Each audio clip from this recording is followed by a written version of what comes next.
Shalom, povo de Deus. Shalom, povo de Deus. Fica de pé em nome de Jesus.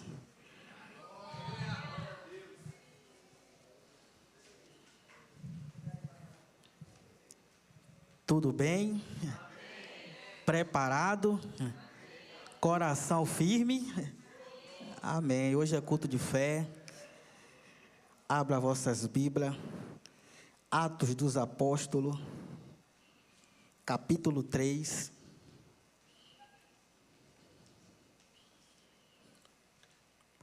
Atos dos Apóstolos, capítulo 3, versículo 1 a seguir. Todos acharam? Atos dos Apóstolos, capítulo 3, versículo 1 a seguir.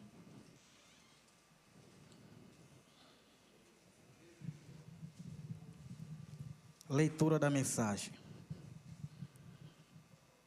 E Pedro e João subiam juntos ao templo, à hora da oração, a nona. E era trazido um varão que desde o ventre de sua mãe era coxo, o qual todos os dias punham à porta do templo, chamada Formosa, para pedir esmola aos que entravam. O qual, vendo a Pedro e a João, que iam entrando no templo, pediu que ele desse uma esmola. E Pedro, com João, fitando os olhos nele, disse: olha para nós. E olhou para eles, esperando receber deles alguma coisa. E disse Pedro: não tenho prata nem ouro, mas o que tenho, isso te dou. Em nome de Jesus Cristo, o Nazareno, levanta-te e anda. E tomando pela mão direita, o levantou, e logo seus pés e artelhos se firmaram. E saltando ele, pôs-se em pé, e andou, e entrou com eles no templo, andando e saltando, e louvando a Deus. E todo o povo o viu andar. E todo o povo viu andar e louvar a Deus. Feche seus olhos, vamos orar em nome de Jesus. Maravilhoso Deus, poderoso e eterno Pai. Pai amado, Pai querido e santo. Pai, em nome de Jesus Cristo de Nazaré, nesse momento te agradecemos, meu Senhor, pela leitura da palavra. Te agradecemos pela vida de cada um, meu Deus, da membresia que aqui se encontra. Te agradecemos, meu Deus, porque em poucos minutos, Senhor, nós vamos entender e compreender o nosso milagre hoje neste lugar. Meu Deus, te agradecemos porque grandes coisas o Senhor tem para fazer, meu Pai, através da Tua palavra. Por isso eu te peço, Senhor, repreende todo comichão no ouvido, toda seta maligna, meu Deus, toda seta diabólica, infernal, Senhor, contra a mente e contra o coração do Teu povo. Que o Teu povo venha a entender e compreender nesta noite, meu Pai, o poder sobrenatural da Tua palavra. É o que eu te peço, meu Deus, e eu já venho te agradecer, crendo na bênção de cada um e crendo na vitória, em nome do Pai, do Filho e do Espírito Santo de Deus. E a igreja diz... E a igreja diz... Deus abençoe em nome de Jesus. Pode se assentar. Desde já eu quero agradecer a Deus pela rica oportunidade de estar aqui nessa noite para compartilhar um pouco da palavra. Se você que sobe aqui e diz que não treme, que não fica frio, está mentindo, porque você treme, fica frio e gelado, porque é uma grande responsabilidade. Agradeço ao apóstolo Carlos Silva pela oportunidade, à pastora Simone Silva. Quero agradecer a cada um da membresia que está aí me ouvindo, agradecer aos obreiros, aos diáconos, aos pastores da casa, a recepção, enfim, todos que estão intercedendo diretamente e indiretamente através da mensagem da palavra.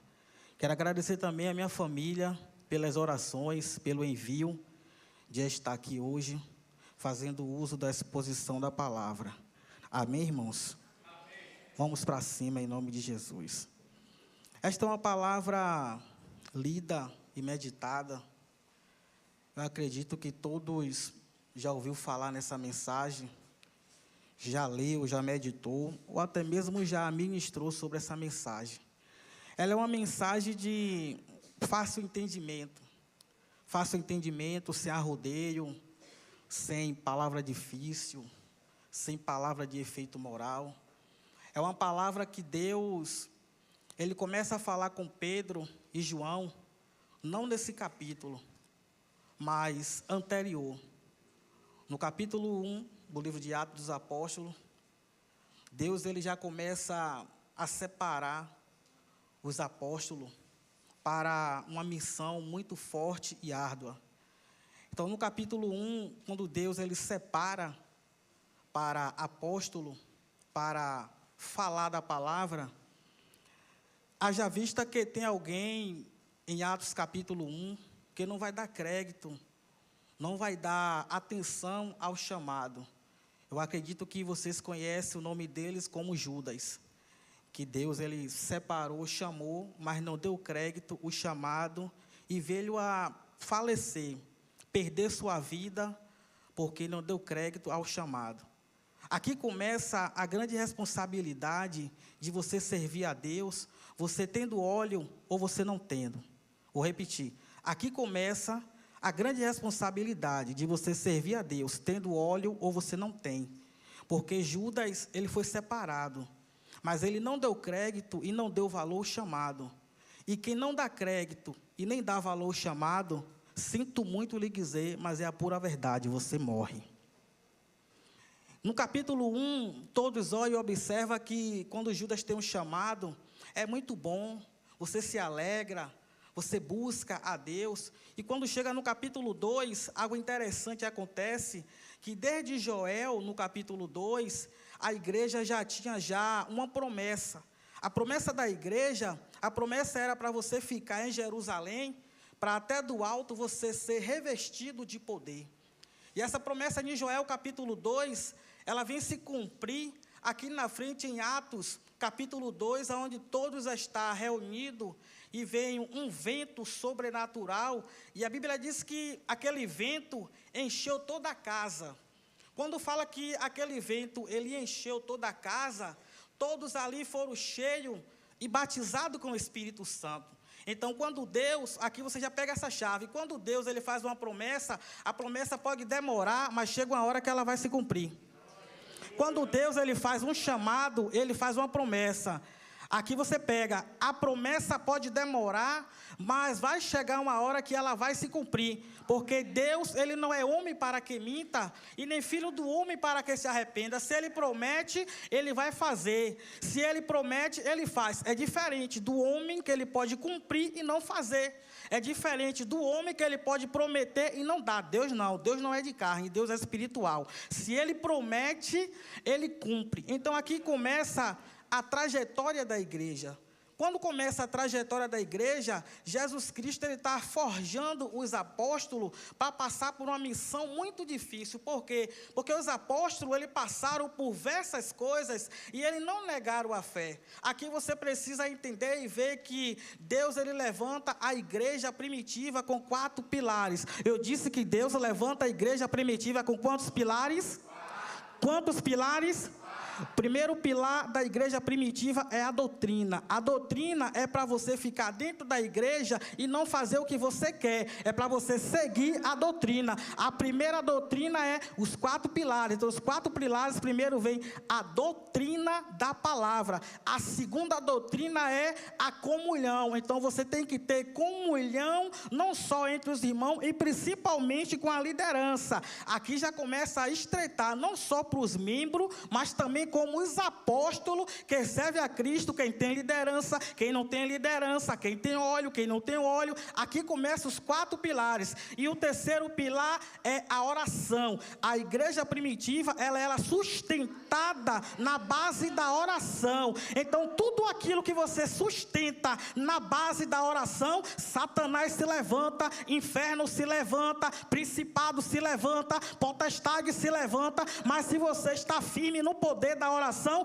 todos se levantam para cair. Aqui está o terceiro pilar da igreja. Você dá glória bem gostoso nessa hora. A terceira pilar é o terceiro da oração. Quando diz no quarto pilar, é o quarto pilar que hoje ninguém quer. O quarto pilar dessa igreja, todo mundo corre. O quarto pilar dessa igreja, a gente vira a cara. O quarto pilar dessa igreja, ninguém quer conta, porque é o pilar da evangelização. A evangelização hoje morreu dentro das igrejas. Ninguém quer entrar na favela para pregar de Jesus. Ninguém quer falar do quarto pilar, porque o quarto pilar prepara a igreja, prepara membro, prepara o sobrenatural de Deus, porque o quarto pilar é o quarto pilar que ganha alma, é o quarto pilar que ganha alma para o reino de Deus. Então, se Deus ele chamou, ele garante. Se você evangeliza, não pare de evangelizar. Se você prega, não pare de pregar, porque é o pilar da evangelização. E Deus só prepara para evangelizar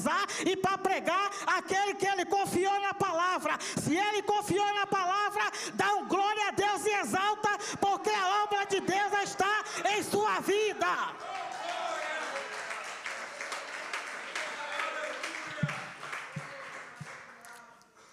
Esse quarto pilar dentro da igreja sumiu.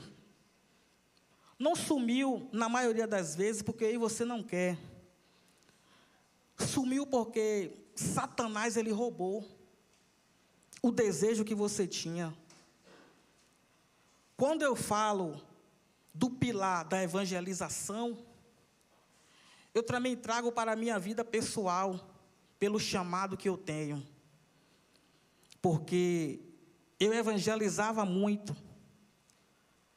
Alguns aqui sabem da história do meu passado. E quando eu voltava para dentro da penitenciária, eu voltava dentro do ônibus evangelizando.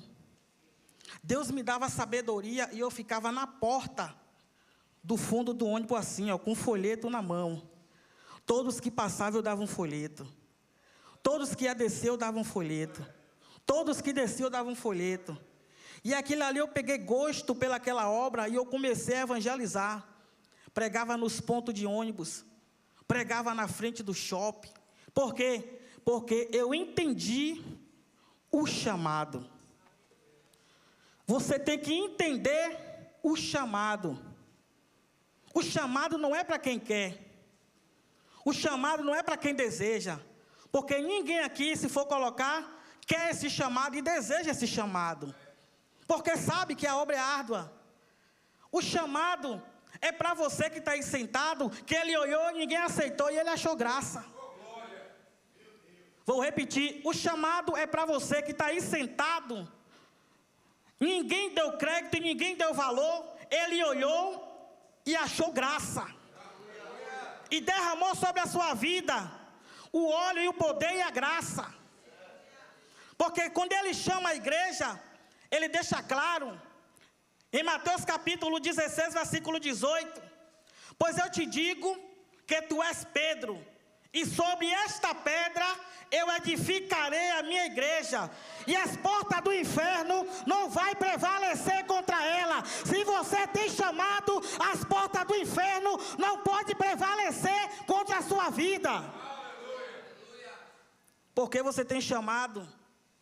E parando para analisar e meditar, quando chega em Atos capítulo 3, é algo sobrenatural. Aqui eu já abro um parêntese para dizer o tema da mensagem.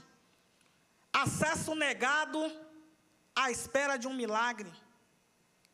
Acesso negado à espera de um milagre. Esse homem, todos os dias, ele precisava da ajuda de terceiros para ser colocado na frente do templo. Haja vista que esse homem, ele não tinha esposa, ele não tinha família, ele não tinha irmão, ele não tinha parente nenhum. E ele precisava da ajuda de terceiros para pegar e colocar na frente do templo todos os dias. A Bíblia deixa claro que ele foi mendigar na frente da porta chamada Formosa. Você vai entender porque ele escolheu mendigar na frente da porta chamada Formosa. Deixa claro que essa porta formosa era uma porta diferenciada. Era uma porta que ela media 25 metros de altura e 20 de largura. Essa porta era feita de bronze, coberta com ouro e com prata. Essa porta aqui, no mínimo, necessitava da ajuda de 20 homens para movimentar essa porta. E não somente isso. Esse homem, quando era colocado ali naquela porta, ele tinha que chegar primeiro de que os verdadeiros adoradores que chegavam no primeiro horário. Ele tinha que ser posto naquela porta para mendigar. A visão dele era estar na porta para mendigar. A visão dele não era milagre. A visão dele não era milagre. A visão dele era estar ali todos os dias para mendigar. Daí você entende que ele não tinha visão nenhuma de reino, não tinha visão nenhuma de palavra, não tinha expectativa nenhuma de vida. Por quê? Porque a miséria que o ser humano vive, muito tempo, faz ele ficar estacionado e não pensar no futuro. A miséria que o ser humano passa, muito tempo, faz ele ficar estacionado e cega a visão do futuro. Era isso que esse homem tinha. Ele não tinha previsão e nem visão do futuro. Que Deus, o Senhor, poderia usar alguém para mudar a história dele. Que Deus, o Senhor, poderia usar apóstolo para tirar ele daquela miséria. A Bíblia diz que aquela porta, que era coberta de ouro, quando o sol refletia, que batia naquela porta, a porta brilhava e ofuscava. Quando a porta brilhava e ofuscava, entenda isso, eles reconheciam que a glória de Deus estava. Quando a porta brilhava, que o sol batia, ele reconhecia que a glória de Deus estava. Você tem que entender e reconhecer, querendo ou não, que a glória de Deus está nesse lugar. Você tem que entender ou não, que a glória de Deus está nesse lugar. Ah, mas eu não vejo milagre. Tira as vendas que você vê o milagre. Eu não vejo sinais. Tira a venda que você vê os sinais. Eu não vejo sinais. Tira a incredulidade que você vê o sinal. Aquela porta, quando o sol batia, eles que eram os primeiros adoradores, entendiam que a glória de Deus estava naquele lugar, meu irmão. O que é que Deus tem que fazer para você entender que a glória dele está aqui? O que é que ele tem que fazer para você entender que o sobrenatural acontece e já aconteceu nesse lugar? O que é que ele tem que fazer? A Bíblia deixa claro que ele, quando mendigava ali, não tinha expectativa de vida. Não tinha nada para pensar no futuro. Aquela porta era uma porta diferenciada. Você não está entendendo a dimensão da mensagem.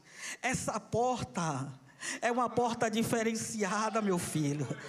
Essa porta é uma porta diferenciada. Você acha ou não, você gosta ou não, a porta é diferenciada.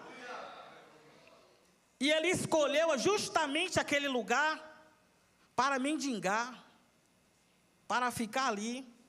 As outras portas eram 9 portas, 3 pátios. Tinha pátio 1, o pátio que passava as mulheres para adorar. Tinha o pátio 2, que passava os homens para adorar. E tinha o pátio 3, que era o pátio que passava os judeus de classe média alta. Meu irmão, mesmo o mendigo, ele foi esperto. Mesmo o mendigo, o cara foi esperto. Ele não quis parar na porta das mulheres e nem quis parar na porta dos homens. Ele quis parar na porta diferenciada. Meu irmão, entenda essa mensagem, pelo amor de Deus. Você parou em uma porta diferenciada, meu filho. Você está congregando em uma porta diferenciada. Então para de ficar me olhando assim e glorifique e exalta, porque você está na porta diferenciada. Você está na porta diferenciada. Ah, mas eu vou sair. Saia da porta diferenciada. Saia da porta diferenciada. Aqui não está falando de melhor e pior, não. Aqui está falando de qualidade em busca da palavra, em qualidade de doutrina, em qualidade de comunhão, em qualidade de você buscar como se deve buscar a presença de Deus. O cara mendigo, mas foi esperto. Mendigo. E você se acha espertão, está aí parado. O cara, quando foi buscar Deus, escolheu uma porta diferenciada. As outras 8 portas, era uma porta que media 9 metros de altura e 5 de largura. Mas ele não foi para aquelas, ele foi para a porta diferenciada.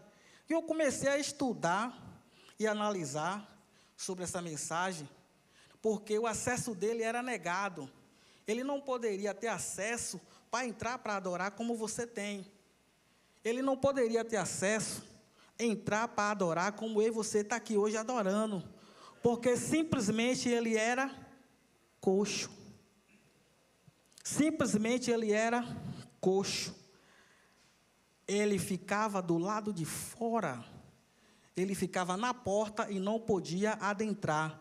Eu comecei a viajar e analisar que mente de pessoas que pregam, o Espírito Santo lhe entrega algo, lhe fala algo, e você fica assim meio receoso, até mesmo de falar. Mas quando Deus manda, Deus garante. Ele ficava do lado de fora, ele era coxo.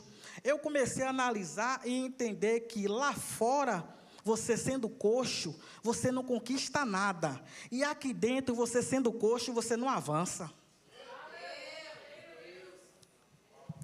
Lá fora, sendo coxo, não conquista nada, não tem nada. Aqui fora, lá fora, sendo coxo, não conquista, não tem. E aqui dentro, sendo coxo, não avança. Não sai do lugar, porque coxo não anda. Ou seja, vou abrir um parêntese para dizer, aqui dentro, com fofoca, você é coxo. Aqui dentro, falando mal, você é coxo. Aqui dentro, você não dando crédito à doutrina e à direção da liderança, você é coxo. Sabe como você vive? De aparência. Coxo vive de aparência aqui dentro. Como? Bem vestido, cheiroso, tirando onda de bonito, mas o coração é coração de coxo. Irmão, o exterior é muito fácil eu dizer quem é você. O exterior é muito fácil você distinguir quem eu sou. Mas o coração, você vai saber quem eu sou? Dentro do meu coração, da minha mente, você vai saber quem eu sou? Coração de coxo, andando como coxo, andando como manco. Daí você entende que o acesso dele era negado. E no mundo espiritual, no reino espiritual, quando carrega essa bagagem, o reino espiritual trava. Ah, mas fulano não avança. Poxa, fulano é gente boa, rapaz, é tranquilo, tá coxo. Mas fulano não avança, rapaz, é gente boa. Rapaz, fulano está em tudo da igreja. Está em tudo da igreja e não avança, por quê? É coxo. Aqui não é para avançar porque faz tudo pela obra. Aqui é para avançar porque faz tudo pelo reino. É para avançar pelo reino. Não é para avançar pela aparência. Porque de aparência o mundo está cheio. É para avançar pelo reino. Aí você entende o porquê o coxo ficou muito tempo naquela. Sabe quantos anos ele tinha? 40 anos. 40 anos naquela vida. 40 anos. Aí você pode dizer, prove na Bíblia, vou falar porque Satanás é astuto. Atos capítulo 4, versículo 22. Lê aí você. Atos capítulo 4, versículo 22. 40 anos. Deu para você entender que coxo dentro da igreja passa muito tempo esperando uma bênção e uma vitória e não alcança? Deu para entender?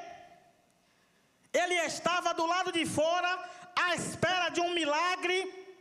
Estava do lado de fora necessitando de ajuda. Ou seja, mesmo dentro pode estar à espera de um milagre, mas está coxo por dentro.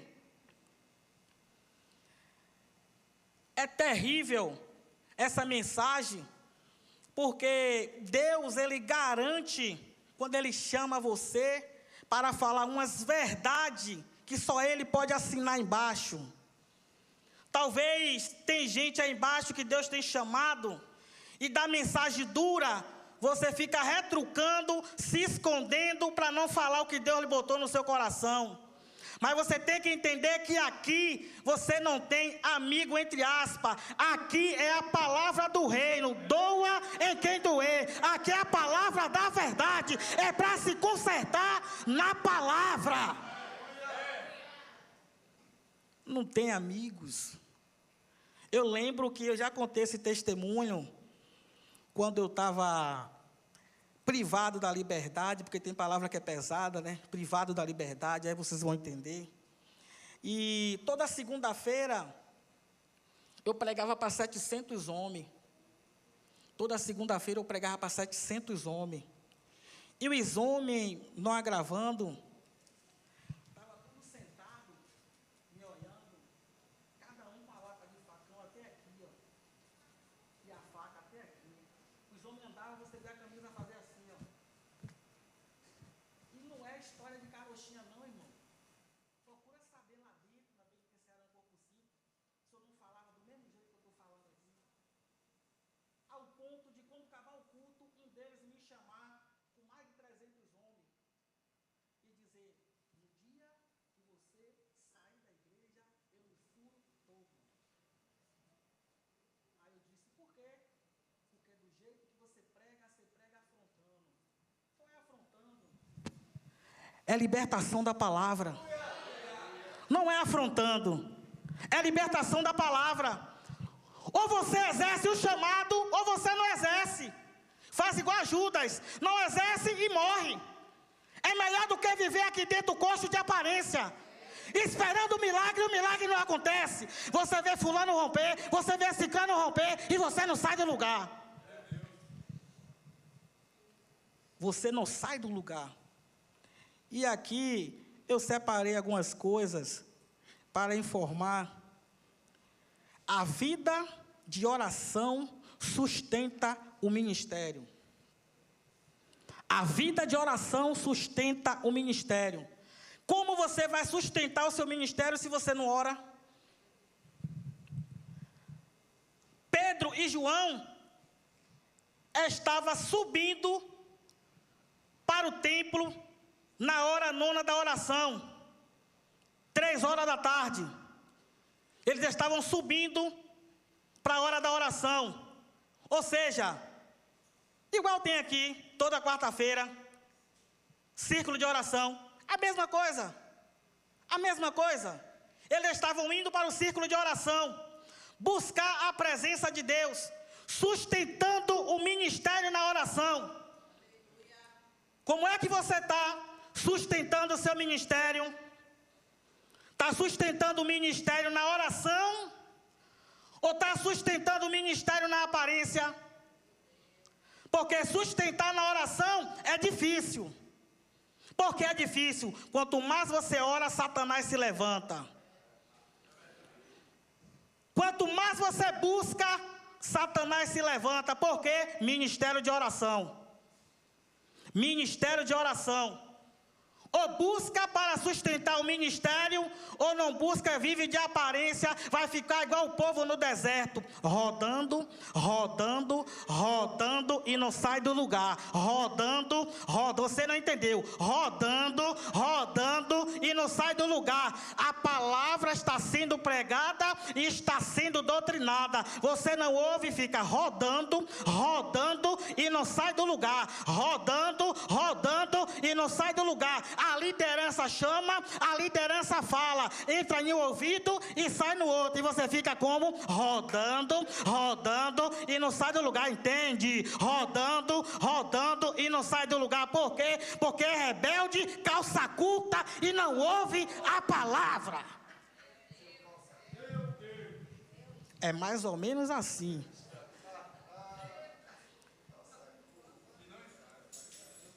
É mais ou menos assim.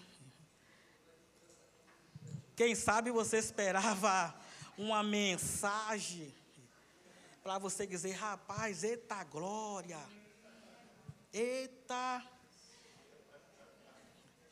é essa aí que Deus dá. Não sou melhor do que ninguém, mas eu oro. Eu oro, porque eu sei de onde Deus me tirou. Não sou perfeito, tenho falhas, sou cheio de defeito, mas eu reconheço. A vida de oração sustenta o ministério. Pedro e João não estavam indo ao templo por hábito social. O texto deixa claro que era o horário da oração. Isso revela disciplina espiritual e compromisso com Deus. Isso é disciplina espiritual e compromisso com Deus. Porque se você tem compromisso, você não vai terceirizar seu compromisso. Se você tem compromisso com a obra, você não vai terceirizar. Você não vai fazer pela metade. Você vai fazer porque sabe que tem um compromisso com Deus. Antes de qualquer milagre público, existe uma vida devocional consistente. O ministério não nasce na praça, mas no secreto. O ministério é no secreto. Não precisa dizer que você ora, que você jejuma, que você faz e que você acontece. É o próprio Deus que contempla e na hora certa o milagre acontece.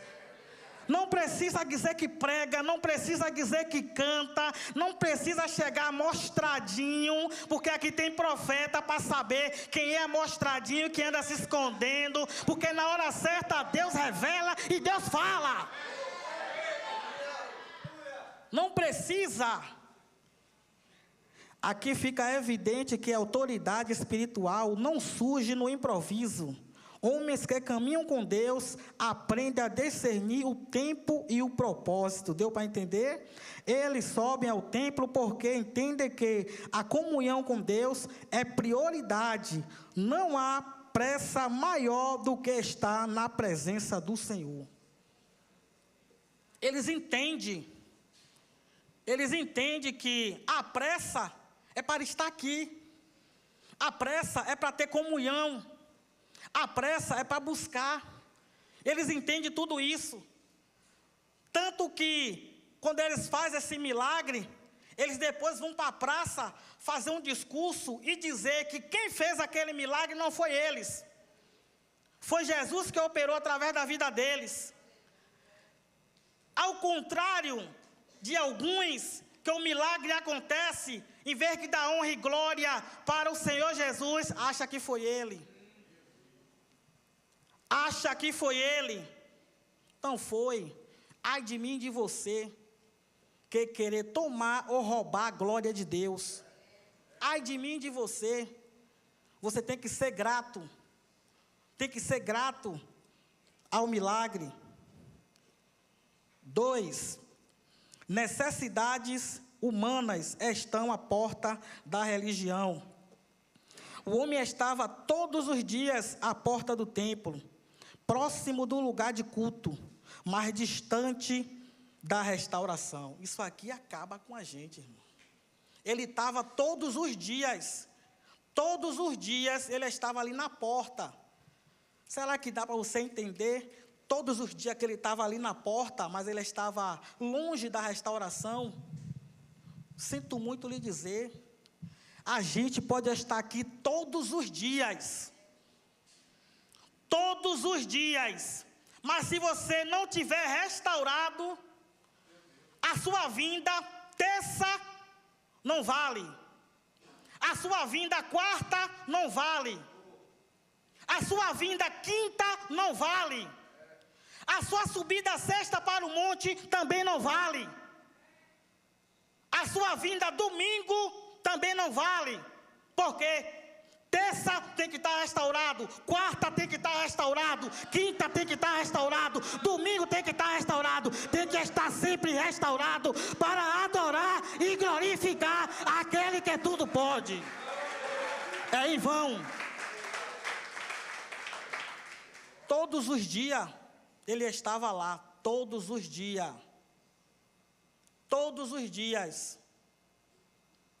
mas não estava restaurado, não estava transformado. Todos os dias ele estava lá. Aí eu fico pensando assim, eu digo, Deus, será que o Senhor chamou mesmo? Será que o Senhor deu a palavra mesmo? Porque às vezes Satanás ele tenta colocar uma dúvida assim no seu coração, porque é como a nossa liderança prega e fala, irmão. Hoje é muito mimimi no nosso meio, que você não pode usar uma palavra dura, porque o camarada ou a irmã sai de cara feia, sai emburrada. Mas eu aprendi uma coisa, irmão, eu já fiz vários gabinetes lá em casa, e eu ficava igual siri na lata, querendo sair da lata, injuriado. Maiara está ali, Maiara sabe, Maiara falava, rapaz, você fica todo bicudo, todo fechado. Meu irmão, se eu não ficasse bicudo, não ficasse todo emburrado, se eu não ficasse bicudo, não ficasse todo empurrado, observe, eu resolvi aceitar a não ficar bicudo e nem ficar envergonhado, porque se eu não aceitasse a correção, hoje eu não estaria aqui contando o que Deus fez, hoje eu não estaria aqui glorificando e exaltando e dizendo que gabinete faz bem, porque todo dia estava lá. O homem estava todos os dias à porta do templo, próximo do lugar de culto, mais distante da restauração. Isso expõe uma realidade dura. É possível conviver com a fé sem experimentar transformação. É preciso, vou ler novamente, é possível conviver com a fé sem experimentar transformação, ou seja, vida de engano. Deu para entender? Vida de engano. Professa a fé. Estou na igreja, bora adorar. Estou no culto, bora se alegrar. Bora buscar. Mas a vida de engano. Vida de engano, todos os dias na presença, mas a vida era de engano. Por quê? É por isso que acontece, sabe o quê? No nosso meio e aí fora, vários escândalos. Porque você não sabe quem está de engano ou quem está sendo verdadeiro. Porque quando Jesus resolve descortinar eu e você fica com o olho aberto e pasmado. Nossa, sério, sério, sério, por quê? Porque só quem faz isso é Jesus. Só quem faz isso é Jesus. Uma vez eu ouvi, uma vez não, foi um dia desse eu ouvi, a diaconisa Carol, quando me homenageou o pastor Júnior, ela disse que ninguém, e aquilo ali marcou, ninguém sustenta uma vida dessa por muito tempo. Verdade? Ninguém sustenta uma vida dessa por muito, porque um dia e uma hora, a máscara do coxo cai. Às vezes aí você pode pensar que os bancos estão vazios, como foi pregado pelo nosso presbítero, verdade. Mas às vezes também o banco está vazio, sabe por quê? Porque sabe que aqui é palavra e não passa a mão na cabeça de vagabundo nem descarado. Aqui é palavra de doutrina para se consertar. Então às vezes muito chega aqui e não sustenta muito tempo. Não sustenta muito tempo. Porque chega uma hora, não dá não. Não dá não. Eu cheguei uma vez em uma barbearia, no final de linha, na Boca do Rio, para cortar o cabelo. Aí o barbeiro, ele olhou para mim e disse, vem cá, você ainda congrega lá naquela igreja? Aí eu falei, congrego. Rapaz, é mesmo, você congrega lá? Eu congrego. Eu falei, por quê? Ele, rapaz, eu não gosto daquele apóstolo. Rapaz, eu não gosto daquele apóstolo. Aquele cara que tem de baixinho, tem de ousado. Eu falei, por quê, rapaz, você não gosta dele? Rapaz, ele prega assim, negócio de umas palavras duras, querer envergonhar os outros. Eu falei, sim. E ele estava falando com você, o quê? Que você ficou assim? Não, pô. O meu celular tocou no culto, e eu aí atendi o celular e fiquei conversando com minha esposa. Eu falei, ô meu filho, seja bem-vindo. Seja bem-vindo. Porque você tem que entender que palavra dura, irmão. O cara pode se machucar, mas é a verdade. É a verdade. É a verdade. Então ninguém vai gostar de você quando você prega a verdade. Se prepare para ter poucos amigos. Se prepare para ter pouca amizade. Diga assim, seja bem-vindo. Entre na fila, porque quem me chamou garante. Você goste ou deixe de gostar. Você goste ou deixe de aprovar. Fique na fila, porque ele me chamou. Ele garante o que eu falo e o que eu digo. Quem assina em cima é ele, e quem bate embaixo é ele. O texto mostra que a proximidade com ambientes espirituais não garante mudança interior. Frequência não é sinônimo de encontro. O paralítico conhecia a rotina do templo, mas sua vida permanecia estagnada. Algo precisava romper esse ciclo. Ele precisava romper. Precisava dar ouvido o que era largado do altar aonde ele estava. Ele precisava romper. Tem coisas que a liderança impulsiona você a você romper. Agora tem coisas que você que tem que romper. Tem coisas que é você que tem que romper. Não é a liderança já fez o papel deles. A liderança já fez o papel deles. Quem tem que romper para o milagre acontecer é você. Quem tem que romper é você. Quem tem que observar como está o coração é você. Quem tem que observar como está a mente é você. Ou fica parado, sem andar e estagnado. Você vai ver gente entrando, conquistando milagre e você parado.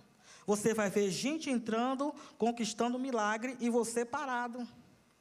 Terceiro, expectativas erradas limitam a fé.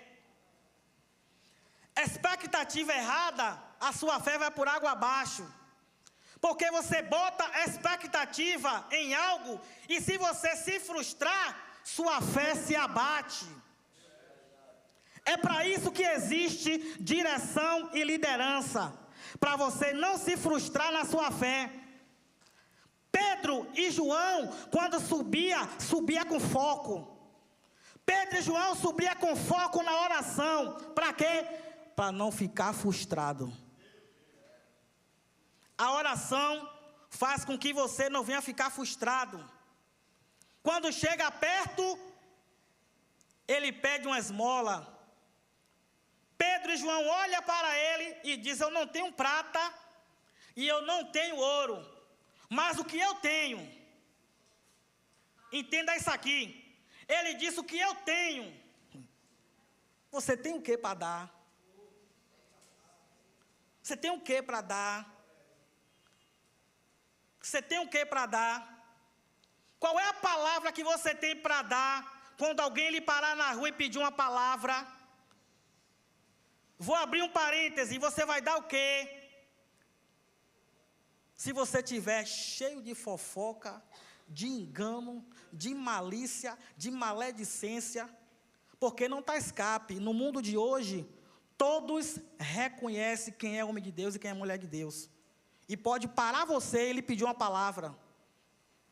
Ele disse: eu não tenho ouro e nem tenho prata, mas o que eu tenho, eu lhe dou. Em nome de Jesus Cristo de Nazaré, levanta e anda. E quando ele falou, o milagre aconteceu. Só basta uma palavra e Deus faz o milagre acontecer. Só basta uma palavra. Só basta uma palavra sua e o milagre acontece. Eu não tenho ouro e nem prata. Eu fiz uma análise assim, Pedro e João subindo para o templo, quando ele diz: eu não tenho ouro e nem prata. Ô meu irmão, Pedro e João estavam subindo duro para o templo. Estava subindo duro, irmão. Pedro e João estavam duro, subindo para adorar pela fé. Ah, não vou hoje não porque eu não tenho oferta. Meu Deus. Não vou hoje não porque eu não tenho oferta. O cara estava subindo duro para a adoração. O cara estava subindo sem uma moeda, irmão. Não vou hoje não. Por quê? Porque eu não tenho oferta.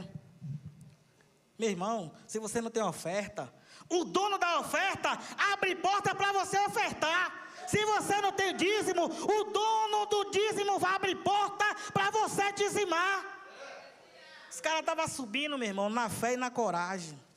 Aí chega na porta do templo, vê um cara: meu Deus, eu estou subindo para adorar sem nada, o cara está aqui me pedindo uma esmola. Rapaz, eu não tenho ouro nem prata, mas o que eu tenho, levanta. Quando você tem a palavra, só basta dizer: levanta e anda. E o milagre acontece. Ele não esperava cura, apenas sobrevivência. Isso revela como a dor prolongada pode reduzir a esperança. O ensino aponta que muitas vezes Deus quer agir além do que pedimos, mas nossa visão está limitada. Deus quer agir, mas a nossa visão está aqui, limitada. O cara estava precisando de uma esmola, uma moeda. E Jesus estava dizendo: não é moeda, não é esmola, é um milagre sobrenatural que vai acontecer. Não é esmola, não é moeda. Talvez você está orando por uma bênção há muito tempo, achando que a bênção vai chegar que você quer. Não, o milagre é maior, a bênção é maior, a bênção é maior, o reino é grande, a bênção é maior. Então o que ele vai lhe dar é maior do que você pensa. Deu para entender? Pedro olha para o homem e fala com clareza: ele não promete o que não possui, não cria expectativa falsa, reconhece a própria limitação material, mas revela uma riqueza espiritual real. O texto mostra que Deus usa aquilo que já foi entregue. Deus usa aquilo em você que já lhe foi entregue. Ah, mas eu não tenho. Tem. Eu não tenho. Tem, que Deus já lhe deu. Se você não tem para cantar, você tem para evangelizar. Se você não tem para evangelizar, você tem para pregar. Tem, mas Ele já lhe deu. Ele já lhe deu. Pense, irmão, que às vezes eu fico, misericórdia, Jesus. Tem pessoas que ficam se diminuindo na presença de Deus. Fica diminuindo. Mas quando estava no mundo era o cara. Se achava. Acabou meu tempo. Jesus tem misericórdia. Mas é isso mesmo. Fica se diminuindo. Vamos lá, fica de pé com a pastora Cris cantando em nome de Jesus. Aplaude e glorifica o nome do Senhor Jesus Cristo. Deus é Deus de milagre. Deus é Deus que na hora certa o milagre acontece. Deus é um Deus que não esqueceu suas orações. Então nesse momento você já canta e glorifica, agradecendo pelo milagre que já aconteceu. Não vai acontecer não, já aconteceu, meu filho. O milagre já aconteceu. Então exalta, glorifica, agradece pelo milagre. Se levanta e dá lugar para adorar, porque o milagre já aconteceu. Fica em paz. Deus me trouxe aqui para lhe dizer que a sua oração foi ouvida. O seu milagre já chegou. A sua bênção já chegou. Aquela causa que você acha que se perdeu, Deus já entrou com providência e está em suas mãos. Acredita no poder da palavra. Acredita no poder de Deus, que o milagre já foi realizado. Deus é Deus de milagre. Deus é Deus das causas impossíveis. Só Ele pode fazer o milagre que em você não pode fazer.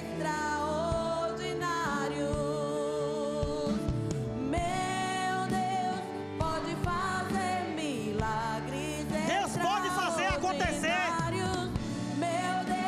Você crê e você acredita que ao terminar o culto, o milagre já está na sua casa. Você crê e acredita que o dono do milagre aqui está. Ele é fiel. Ele é fiel. Meu Deus é o Deus soberano, é o Deus do Se tem alguém que quer se reconciliar Ele é o Deus ou deseja aceitar Cristo, não perca essa oportunidade, porque o dia do milagre é hoje. O dia da restauração é hoje. O dia de sair do estágio de coxo para o milagre é hoje. Hoje é o dia, hoje é a hora. Não perca tempo. Deus abençoe em nome de Jesus. Meu Deus pode fazer.